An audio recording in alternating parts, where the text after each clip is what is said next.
Okay, Adam, we're talking about the kitchen written assignment. We're going to start with the reflective statement, then I'll go over the essay, and then I'll tell you about the scores I think it would get if you send it as it is. Okay? All right, so for a reflective statement, and for the rest of the piece, yellow is usually like either really, it's like caution or cut, kind of. Green is good, and then blue is yellow and green, right? So something good, something needs attention. So in here, just kind of the language is a little stuffy. I think you could cut out this, help me to understand the setting of the story. Boom. And now all of a sudden you've got 40 more words. Yeah. Instead of presumed by the panelist, the group said the book takes place in the 1980s. You could cut this out entirely, right? And just say women began taking on more independent roles. What I'm trying to do is give you some room to emphasize what you learned in the oral. Like, go back, check the notes, and then specifically talk about, you've started to talk about roles of women, Yoshimoto's background, and it seems like there's another one. The setting, the emphasis about it being densely populated, and yet this idea of being isolated is important as well. The idea is to emphasize what you learned about the culture and perhaps the context from the interactive oral. So I'm encouraging people to frequently use this refrain in the interactive oral. We discussed, they discussed, as a class we discussed, and for each topic that you talk about, set it up as a new paragraph and begin it with, we also discussed, or the interactive oral, I also learned. But keep that succinct but consistent, so that it's this constant refrain in the interactive oral, I learned. But the emphasis is on what you learned, not so much on the book, like this. Talk about the kitchen, what you learned about kitchens in Japan, right? Okay. Rather than trying to apply it to the story. That's where you're going to get your most points. Okay? Yeah. Cool. Now, I've been working on this, and I think I've got two ideas. Okay. Both of them involve kind of cutting out your meta-analysis of the arc. Okay. It's a great idea. It's a great insight. We just don't need to describe it. Okay? And I think that can free you up in the analysis of really how the kitchen is being used, because that seems to be the major. You could include the phone, kitchens, phones. That's fine, but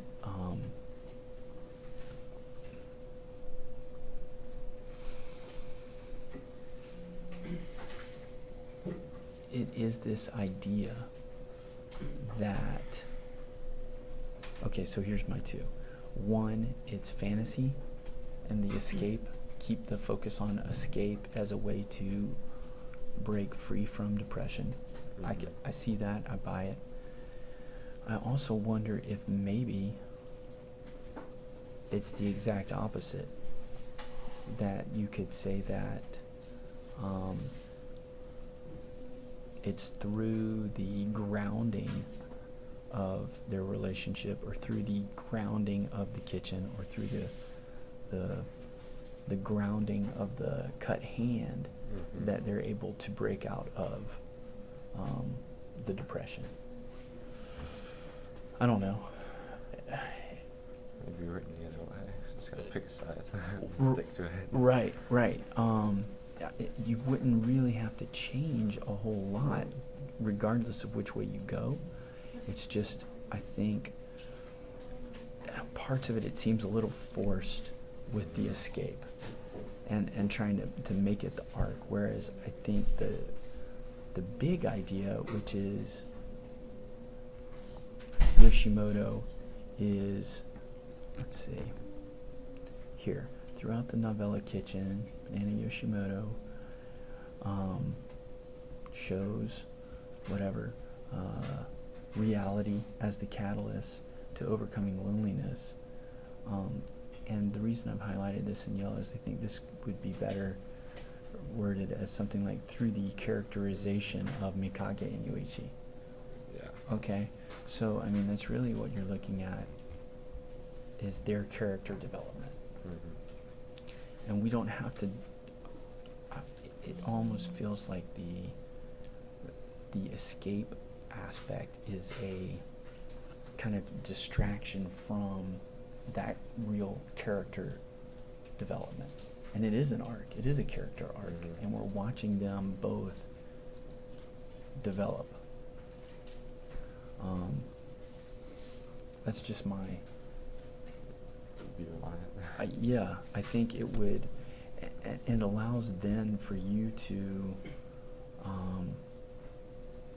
really engage the text.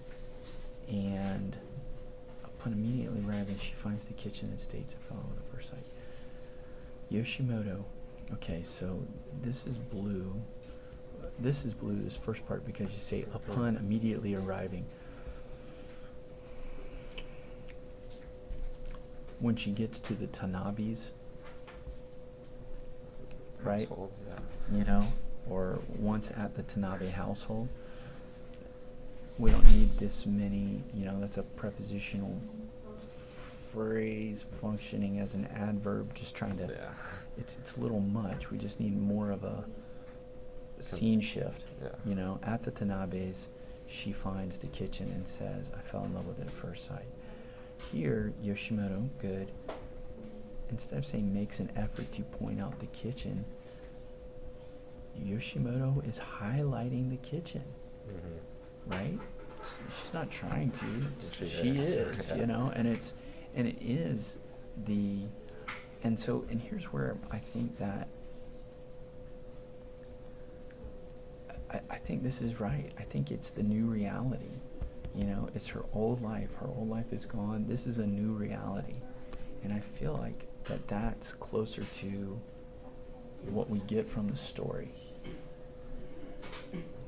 And that it's her staying in that reality that, you know, she does a pretty good job of the Tanabe household helps her identify that new reality, which is her independence, going to cooking school, Mm-hmm. and then working independently.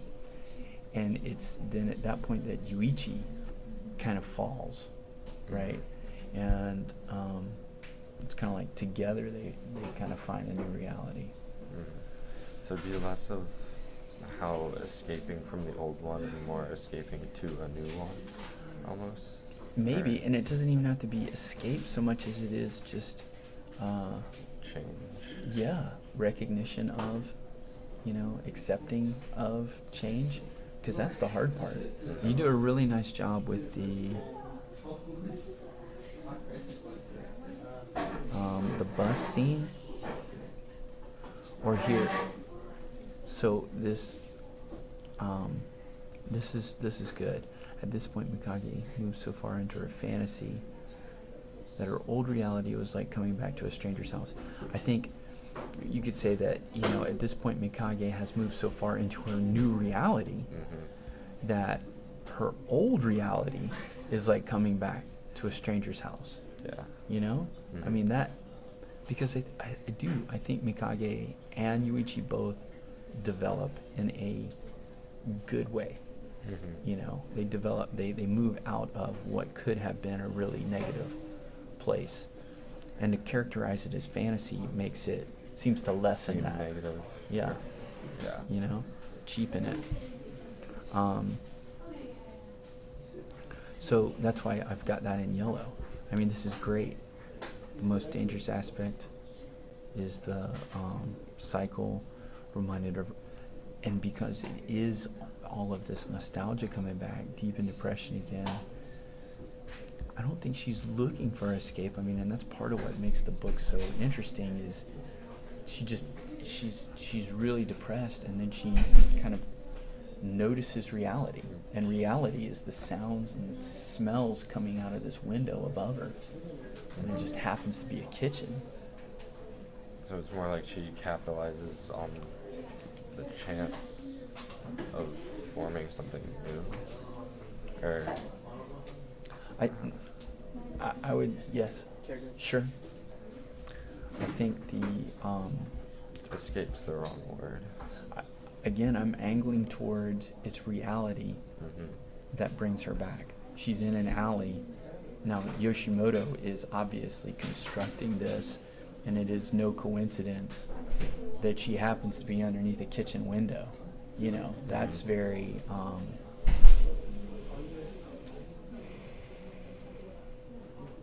what's the opposite of ironic, symbolic, or, I don't know. Yeah, so My one words. of the words. I'm not working. But that's, I think it could really grow with that kind of shift. Mm-hmm. Okay. This is in blue. It almost seems like, I don't even know if it's necessary with the telephone. Okay. Up to you. But I don't think we need it. I mean, you've got some good quotes, but it really almost seems like the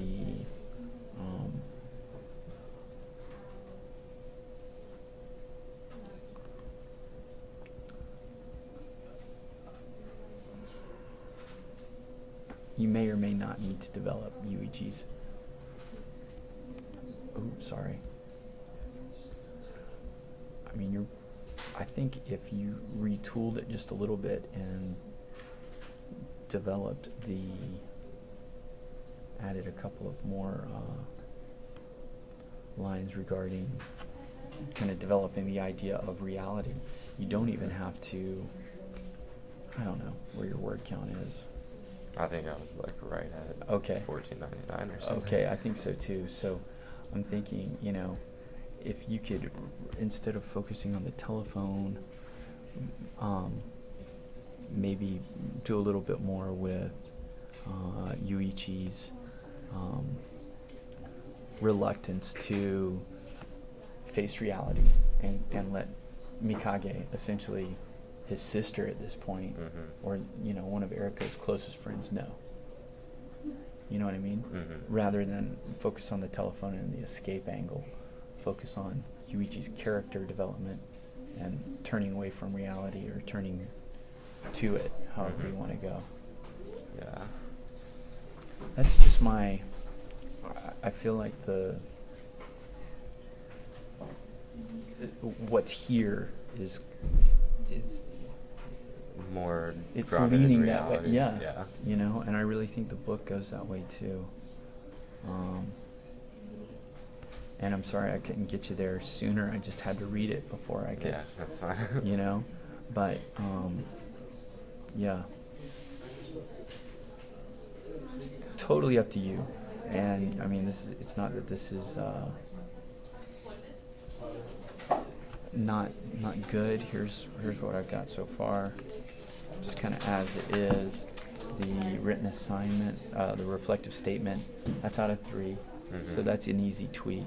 The knowledge and understanding and the appreciation of what Yoshimoto is doing as an author, just your way of identifying that development of character, I think it's a little off-centered, and that's kind of where this organization development score is a little low,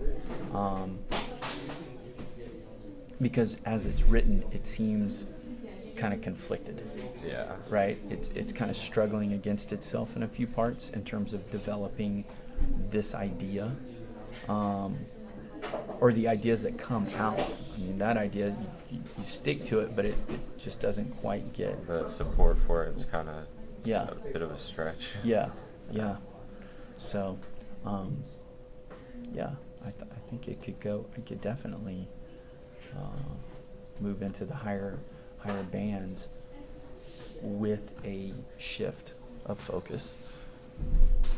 Either, again, I think reality is the key rather than the escape. Now you could say Mhm. turning away from reality and focus there as the,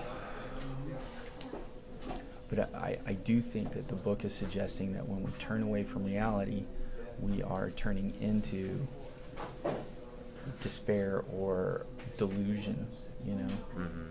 because it is the real that seems to Ground the save characters. them again and again. Especially that last instance that Mhm. you talk about, you know, in this tomb-like atmosphere, it would take a miracle, and the miracle is, Just oh, a emergency. simple reality. Yeah, you got a cut hand. Oh, I'm gonna snap out of this. Mhm. So, Okay. I think I'm gonna try to rework that then. Just- okay. I'm gonna stop recording.